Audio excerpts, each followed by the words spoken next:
Hi hello welcome to competitive cracker. ഉദ്യോഗാർത്ഥികളുടെ നീണ്ട നാളത്തെ സംശയത്തിന് വിരാമമായിരിക്കുകയാണ്. നമ്മുടെ യൂണിവേഴ്സിറ്റി അസിസ്റ്റന്റിന്റെ സിലബസ് വന്നു. അപ്പോൾ ഒക്ടോബറിലെ പരീക്ഷാ കലണ്ടർ അവർ പ്രഖ്യാപിച്ചപ്പോൾ ഒക്ടോബർ 14 നമ്മുടെ എക്സാം അതിലുണ്ടായിരുന്നു ഈ ഒരു സിലബസിനെ പറ്റിയിട്ട്. നമ്മളെല്ലാവരും ഇപ്പോൾ LSCS പോലെയോ അല്ലെങ്കിൽ സെക്രട്ടേറിയറ്റ് അസിസ്റ്റന്റ് ഒക്കെ പോലെ 2 ഘട്ട പരീക്ഷയും ഇന്റർവ്യൂ ഒക്കെ ഉള്ള ഒരു പരീക്ഷയാണെന്നാണ് ഭൂരിഭാഗം പേരും പ്രതീക്ഷിച്ചിരുന്നത്. പക്ഷേ ആ ഒരു പ്രതീക്ഷകളെല്ലാം മാറ്റി ഒരു എന്താ പറയുക നല്ലൊരു വാർത്തയാണ് ഉദ്യോഗാർത്ഥികൾക്ക് വന്നിരിക്കുന്നത്. പഴയ യൂണിവേഴ്സിറ്റി 2022 നോട്ടിഫിക്കേഷൻ വിളിച്ച യൂണിവേഴ്സിറ്റി അസിസ്റ്റന്റിന്റെ അതേ സിലബസ് തന്നെയാണ് ഇനി വരാൻ പോകുന്ന പരീക്ഷയ്ക്കുള്ളത്. അധികം കാട് കയറിയൊന്നും പഠിക്കണ്ട. നമ്മൾ സ്പെഷ്യൽ ടോപ്പിക്കിന് അത്ര ഇമ്പോർട്ടൻസ് ഒന്നും കൊടുക്കേണ്ട ആവശ്യമൊന്നുമില്ല. കാരണം ഇപ്പൊ LSCS അല്ലെങ്കിൽ സെക്രട്ടേറിയറ്റ് അസിസ്റ്റന്റ് ഒക്കെ എടുക്കുകയാണെങ്കിൽ അവിടെ കാര്യമായിട്ട് തന്നെ ഒരു പേപ്പർ ഫുള്ള് സ്പെഷ്യൽ ടോപ്പിക് ആയിരുന്നു. പക്ഷെ ഇവിടെ അങ്ങനെയല്ല. സ്പെഷ്യൽ ടോപ്പിക്കിന്റെ ആ ഒരു കോണ്ടന്റ് ഇവിടെ കുറവാണ്. നമുക്ക് ജസ്റ്റ് സിലബസ് എന്താണെന്ന് നമുക്ക് ജസ്റ്റ് ഒന്ന് ഓടിച്ചു നോക്കാം. കാലാകാലങ്ങളായിട്ട് PSC ഒരു ഡിഗ്രി മെയിൻസ് എക്സാമിന് ചോദിക്കുന്ന ആ ഒരു സിലബസ് ഒക്കെ തന്നെയാണ്. ഏറെക്കുറെ ആ ഒരു സിലബസ് തന്നെയാണ്. ഹിസ്റ്ററി എടുക്കുകയാണെങ്കിൽ കേരള ഹിസ്റ്ററി ഉണ്ട്, ഇന്ത്യ ഹിസ്റ്ററി ഉണ്ട്, വേൾഡ് ഹിസ്റ്ററി ഉണ്ട്. നമുക്ക് കേരള ഹിസ്റ്ററി എടുത്ത് നോക്കുകയാണെങ്കിൽ നമ്മുടെ പ്രിലിംസിന്റെ സിലബസ് എങ്ങനെയായിരുന്നു, ഓൾമോസ്റ്റ് ആ ഒരു രീതിയിലുള്ള സിലബസ് തന്നെയായിരുന്നു. അറൈവൽ ഓഫ് യൂറോപ്യൻ, അതോടൊപ്പം തന്നെ യൂറോപ്യൻസിന്റെ കോൺട്രിബ്യൂഷനും മാർത്താണ്ഡ ഓർമ്മ മുതൽ ശ്രീ ചിത്തിരുന്നാൾ വരെയുള്ള തിരുവിതാംകൂർ രാജാക്കന്മാരെ പറ്റി പറയുന്നുണ്ട്. സോഷ്യൽ റിലീജിയസ് നവോത്ഥാനമായിട്ട് ബന്ധപ്പെട്ട് പറയുന്നുണ്ട്. കേരളത്തിൽ ഉണ്ടായിട്ടുള്ള ദേശീയ മുന്നേറ്റങ്ങളെ പറ്റി പറയുന്നുണ്ട്. പിന്നെ ഇമ്പോർട്ടൻ്റ് ആയിട്ടുള്ള literary sources of Kerala history, ഇതൊക്കെ നമ്മുടെ പ്രിലിംസിലും ഉണ്ട്. അത് തന്നെയാണ് മെയിൻസിലും വരുന്നത്. ഇന്ത്യ ഹിസ്റ്ററിയിലേക്ക് വരികയാണെങ്കിൽ നമുക്ക് political history establishment of the British, നമ്മളെ അവിടെ പ്രിലിംസിൽ നമുക്ക് മിഡീവിയൽ ഇന്ത്യ ഉണ്ടായിരുന്നു. മധ്യകാല ഇന്ത്യ, മുഗൾസിന്റെ ചരിത്രവും വിജയനഗര എംപയറിന്റെ ചരിത്രം, അതേപോലെ മറാഠ സാമ്രാജ്യത്തിന്റെ ചരിത്രമൊക്കെ ഇവിടെ ജസ്റ്റ് ഒരു ബ്രീഫായിട്ട് ഉണ്ടായിരുന്നു. എല്ലാ പരീക്ഷയ്ക്കും ചോദിക്കുന്നതായിരുന്നു. ഭാഗ്യവശാൽ അത് ഇവിടെ ഹിസ്റ്ററിയിൽ ഇല്ല. അതൊന്നും ഉദ്യോഗാർത്ഥികൾ അങ്ങനെ സ്ട്രെസ് ചെയ്ത് പഠിക്കുന്ന ഒരു ഏരിയ കൂടിയല്ല. അതുകൊണ്ട് പിന്നെ അങ്ങനെ ആരും പഠിക്കാത്തതുകൊണ്ട് വലിയ കുഴപ്പമൊന്നുമില്ല. ഇന്ത്യയിലെ ഹിസ്റ്ററി എടുത്ത് നോക്കുകയാണെങ്കിൽ political history, establishment of the British, first war of independence, ശരിക്കും പറയുകയാണെങ്കിൽ 1857 തൊട്ടങ്ങ് പഠിച്ചാൽ മതി ശരിക്കും പറഞ്ഞാൽ. പിന്നെ ഇവിടെ എസ്റ്റാബ്ലിഷ്മെന്റ് ഓഫ് ബ്രിട്ടീഷ്, അതിൽ ചിലപ്പോൾ ഈ പ്ലാസി യുദ്ധം ഒക്കെ വരാനുള്ള ചാൻസ് ഉണ്ട്. പ്ലാസി യുദ്ധവും ബക്സാർ യുദ്ധമൊക്കെ ഇവിടെ ജസ്റ്റ് പഠിച്ചിരുന്നാൽ മതി. പിന്നെ ശരിക്കും പറയാൻ കൂടുതൽ ഡീപ്പായിട്ടുള്ളത് ഈ 1857 വിപ്ലവം തൊട്ടുള്ള കാര്യങ്ങളാണ് അവിടെ കൂടുതലും ചോദിക്കാനായിട്ടുള്ള ചാൻസ് എന്ന് പറയുന്നത്. പക്ഷെ എന്നാലും നമ്മുടെ ബ്രിട്ടീഷുകാരുടെ എസ്റ്റാബ്ലിഷ്മെന്റ് ഉള്ള നാൾ വഴികൾ ജസ്റ്റ് ഒന്ന് അറിഞ്ഞു വെച്ചിരിക്കണം.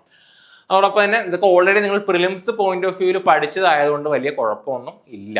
ഫോർമേഷൻ ഓഫ് ദ INC, സ്വദേശി movement, social reform movement, news papers, literature and arts during the freedom struggle, independence movement, Mahatma Gandhi, India's independent, post independent period, state reorganisation, development, science, education and technology, foreign policy, ഇതൊക്കെ already നിങ്ങൾ എന്താ പറയുക ആ ഒരു prelims point of വ്യൂവിൽ പഠിച്ചതാണ്. ഈ world എടുത്ത് നോക്കുകയാണെങ്കിൽ നമ്മുടെ സ്ഥിരം സാധനം തന്നെ ഈ ഒരു വിപ്ലവങ്ങൾ, ആ ഒരു വിപ്ലവങ്ങൾ അറിഞ്ഞിരിക്കണം. ചൈനീസ് റെവല്യൂഷനും റഷ്യൻ റെവല്യൂഷനും ഇംഗ്ലണ്ടും ഫ്രഞ്ച് റെവല്യൂഷനൊക്കെ അറിഞ്ഞിരിക്കണം. സെക്കൻഡ് വേൾഡ് വാറും UNOയും ആൻഡ് അതർ ഇന്റർനാഷണൽ ഓർഗനൈസേഷൻ ചോദ്യങ്ങൾ വരാനുള്ള ചാൻസ് എന്ന് പറയുന്നത് ഈ അവസാനമുള്ള ഒരു ടോപ്പിക്കിൽ നിന്നായിരിക്കും ഒരുപക്ഷെ ചോദ്യങ്ങൾ വരുന്നത്. UNOയും വേൾഡ് വാർ, സെക്കൻഡ് വേൾഡ് വാറും ഫസ്റ്റ് വേൾഡ് വാർ അത് ഡയറക്ട്ലി പറയുന്നില്ലെങ്കിലും ഡിഗ്രി മെയിൻസ് പരീക്ഷകൾക്ക് മുൻ വർഷങ്ങളിലെ ചോദ്യങ്ങൾ അവിടെ നിന്ന് നല്ല രീതിയിൽ വന്നിട്ടുണ്ട്. ഈവൻ KAS എക്സാമിനൊക്കെ തന്നെ ഈ ഒരു സെക്കൻഡ് വേൾഡ് വാറിന് ശേഷമുള്ള കോൾഡ് വാർ പീരീഡിലുള്ള ചോദ്യങ്ങളൊക്കെ അവിടെ നിന്ന് വന്നിട്ടുണ്ട്. ഒരുപക്ഷെ ആ ഒരു ലെവലിലുള്ള ചോദ്യങ്ങളായിരിക്കും വരുന്നത്. പരീക്ഷ എങ്ങനെ വന്നാലും അത്യാവശ്യം നല്ല പാടുള്ള ഒരു പരീക്ഷയായിരിക്കും. കഴിഞ്ഞ വർഷത്തെ സെക്രട്ടേറിയറ്റ് അസിസ്റ്റന്റ് പോലെ എളുപ്പമാകുന്ന ഒരു പരീക്ഷയൊന്നും ആയിരിക്കില്ല, പ്രത്യേകിച്ച് യൂണിവേഴ്സിറ്റി അസിസ്റ്റന്റ് പോലെയുള്ള ഒരു ഗ്ലാമർ പോസ്റ്റിലേക്ക്. ഇനി ഈ ഒരു ജോഗ്രഫിയിലേക്ക് വരികയാണെങ്കിൽ basics of geography, earth structure, atmosphere, rocks, landforms, pressure and belt winds, temperature and seasons, global issues, global warming, ഇങ്ങനെയുള്ള കാര്യങ്ങളൊക്കെയാണ് വേൾഡ് ജോഗ്രഫിയിൽ പറയുന്നത്. അതിനോടൊപ്പം തന്നെ GISും ഓഷ്യൻസ് ആൻഡ് ഇറ്റ്സ് വേരിയസ് മൂവ്മെന്റും കോണ്ടിനെന്റ്സ് നമ്മുടെ പ്രിലിംസിന്റെ അതേ പല്ലവി തന്നെ. ഇന്ത്യയിലേക്ക് വരുമ്പോഴും വലിയ മാറ്റമൊന്നുമില്ല. പ്രിലിംസ് എങ്ങനെയായിരുന്നു അതേ രീതിയിലുള്ള ആ ഒരു സിലബസ് തന്നെയാണ് ഇവിടെയും ഉള്ളത്. പിന്നെ കേരള ജോഗ്രഫി ഉണ്ട്. പക്ഷെ മൊത്തം ഇത്രയും വലിച്ചു വാരി പറയുന്നുണ്ടെങ്കിലും മൊത്തം 5 മാർക്ക് ഇതിനുള്ളൂ. പിന്നെ എക്കണോമിക്സിലേക്ക് വരികയാണെങ്കിൽ പ്രിലിംസുമായിട്ട് ചെറിയ ഡിഫറൻസ് ഒക്കെ ഉണ്ട്. Economy, Indian economy, 5 year plans, new economic reforms, planning commission and NITI Aayog, financial institutions, agriculture, major crops, green revolution, minerals, direct indirect ടാക്സിന്റെ GST in India, rational and structure of GST, benefits of GST. അവിടുത്തെ പോലെ national ഇൻകമോ GDP GNP ഒക്കെ അങ്ങനെ അളന്ന് മുറിച്ച് ഉള്ള ചോദ്യങ്ങളൊന്നും വരാനായിട്ടുള്ള chance കുറവാണ്. Equations ഒക്കെ വെച്ചിട്ടുള്ള മോണിറ്ററി പോളിസിയും ഇൻഫ്ലേഷനും അങ്ങനെയുള്ള കൂടുതൽ എക്കണോമി ബേസ് ചെയ്തുള്ള ചോദ്യങ്ങൾ പ്രിലിംസിനെ കമ്പയർ ചെയ്ത് മെയിൻസിൽ വരാനുള്ള ചാൻസ് കുറവാണ്. കാരണം എക്കണോമിക്സ് എടുത്ത് നോക്കുകയാണെങ്കിൽ പ്രിലിംസ് ആയിരിക്കും എപ്പോഴും പാടുള്ളതായിട്ട് ഉണ്ടാകുക. ഇത് നമുക്ക് അറിയാവുന്ന ആ ഒരു ഏരിയയൊക്കെ തന്നെയാണ്. മേജർ ക്രോപ്സ്, ഗ്രീൻ റെവല്യൂഷൻ, ഇതൊന്നും പ്രിലിംസ് ഇല്ല, പക്ഷെ മെയിൻസിന് അത്യാവശ്യം ചോദ്യങ്ങളൊക്കെ വരുന്ന ഒരു ഏരിയ ആണ് ഈ ഒരു എക്കണോമിക്സ് എന്ന് പറയുന്നത്. ഇനി നോക്കുകയാണെങ്കിൽ കോൺസ്റ്റിറ്റ്യൂഷൻ ശരിക്കും പറഞ്ഞാൽ 5 മാർക്കേ ഉള്ളൂ, പക്ഷെ ഇവിടെ നല്ല വെയിറ്റേജ് വരേണ്ടിയിരുന്ന, എൻ്റെ ഒരു പേഴ്സണൽ അഭിപ്രായത്തിൽ വെയിറ്റേജ് വരേണ്ടിയിരുന്ന ഒരു ഏരിയയാണ് ഇന്ത്യൻ കോൺസ്റ്റിറ്റ്യൂഷൻ എന്ന് പറയുന്നത്. നമുക്ക് അവിടെ 10 മാർക്കിനായിരുന്നു. അവിടെ കോൺസ്റ്റിറ്റ്യൂഷൻ സിവിക്സ് എന്ന രീതിയിലായിരുന്നെങ്കിൽ പോലും സിവിക്സിൽ തന്നെ പല കാര്യങ്ങളും കോൺസ്റ്റിറ്റ്യൂഷനിലുള്ള കാര്യങ്ങളൊക്കെ തന്നെയായിരുന്നു. ഇവിടെ 5 മാർക്കേ ഉള്ള കോൺസ്റ്റിറ്റ്യൂഷൻ്റെ assembly, preamble, citizenship, fundamental rights അങ്ങനെയുള്ള കാര്യങ്ങളൊക്കെയാണ്. പിന്നെ ചില അമെൻമെന്റ്സ് ഒക്കെ പഠിക്കണം. 42, 44, 52, 73, 74, 86, 99, 97, 101, 102, 103, 104 അമെൻമെന്റ്സ് ഒക്കെ നമ്മളൊന്ന് അറിഞ്ഞിരിക്കുക.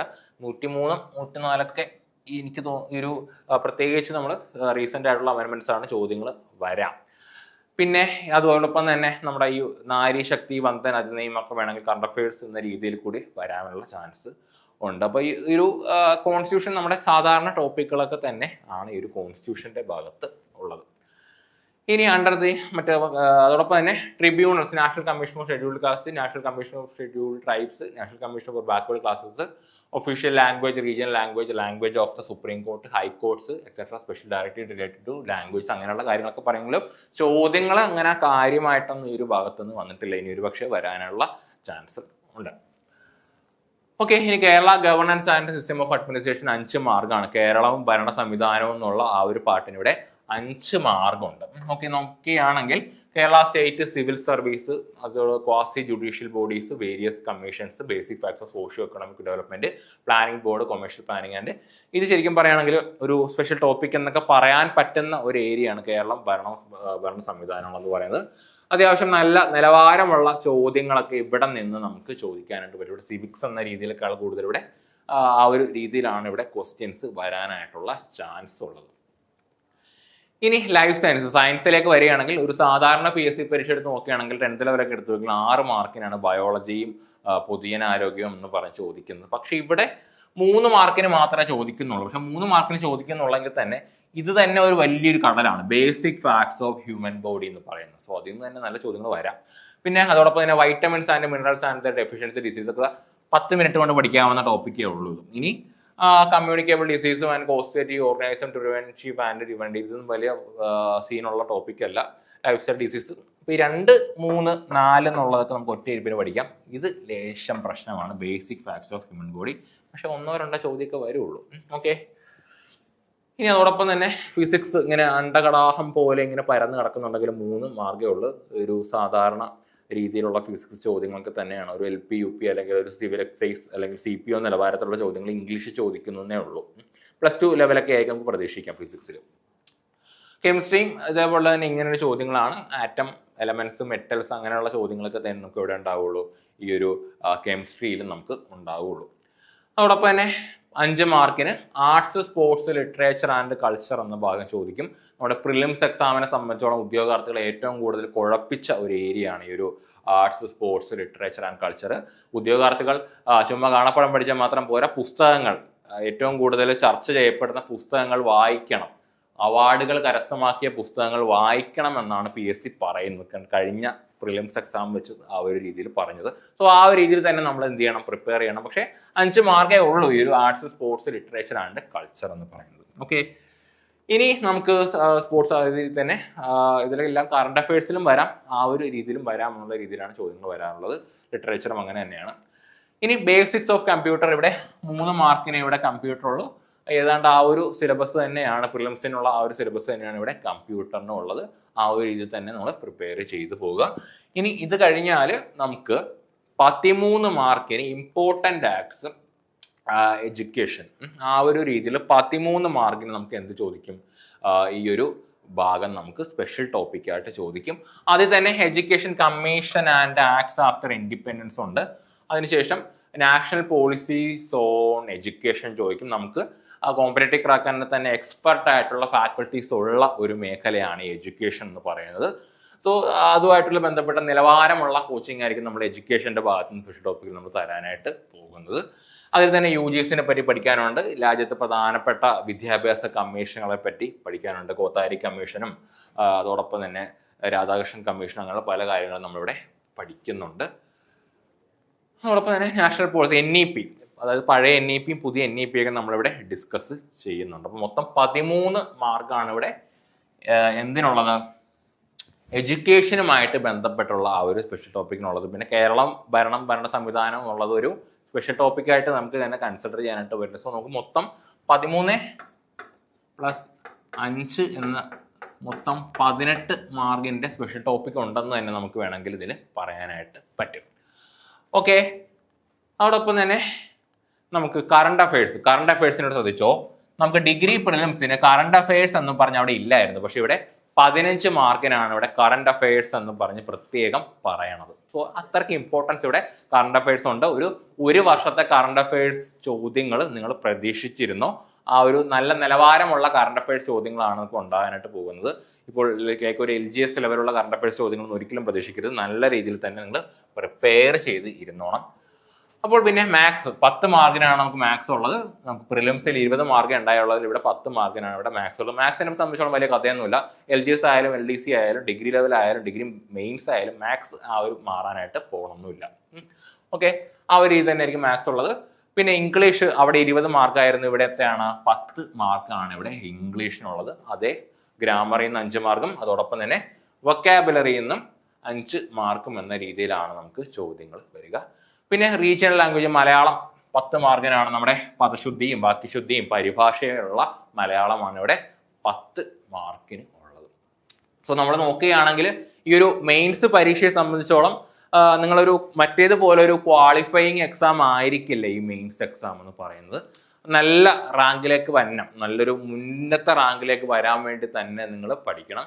ടോപ്പ് 100ൽ നിങ്ങൾ ഉറപ്പായിട്ടും ഉണ്ടാകുമെന്ന രീതിയിൽ തന്നെ പഠിച്ചാൽ മാത്രമേ നമുക്ക് ഒരു ജോലിയിലേക്ക് വരാനായിട്ട് പറ്റുള്ളൂ. യൂണിവേഴ്സിറ്റി അസിസ്റ്റന്റ് എന്ന് പറയുന്ന ഈ ഒരു ഡിഗ്രി മെയിൻസ് എക്സാമുകളിലെ ഏറ്റവും പ്രസ്റ്റീജിയസ് ആയിട്ടുള്ള പോസ്റ്റുകൾ ഒന്നാണ് യൂണിവേഴ്സിറ്റി അസിസ്റ്റന്റ് എന്ന് പറയുന്നത്.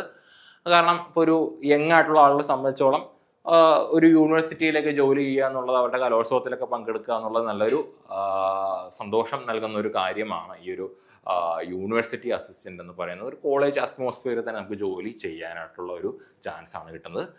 സോ എല്ലാവരും നമുക്ക് പരീക്ഷ നോക്കുകയാണെങ്കിൽ ഒരു 70 എബോവ് ഒക്കെ സ്കോർ ചെയ്യുകയാണെങ്കിൽ തന്നെ നമുക്കൊരു നല്ല ഒരു റാങ്കിലേക്ക് വരാനായിട്ട് പറ്റും. It depends on the hardness of exam പാടാണെങ്കിൽ കട്ട് ഓഫ് താഴെയായിട്ട് പോകും.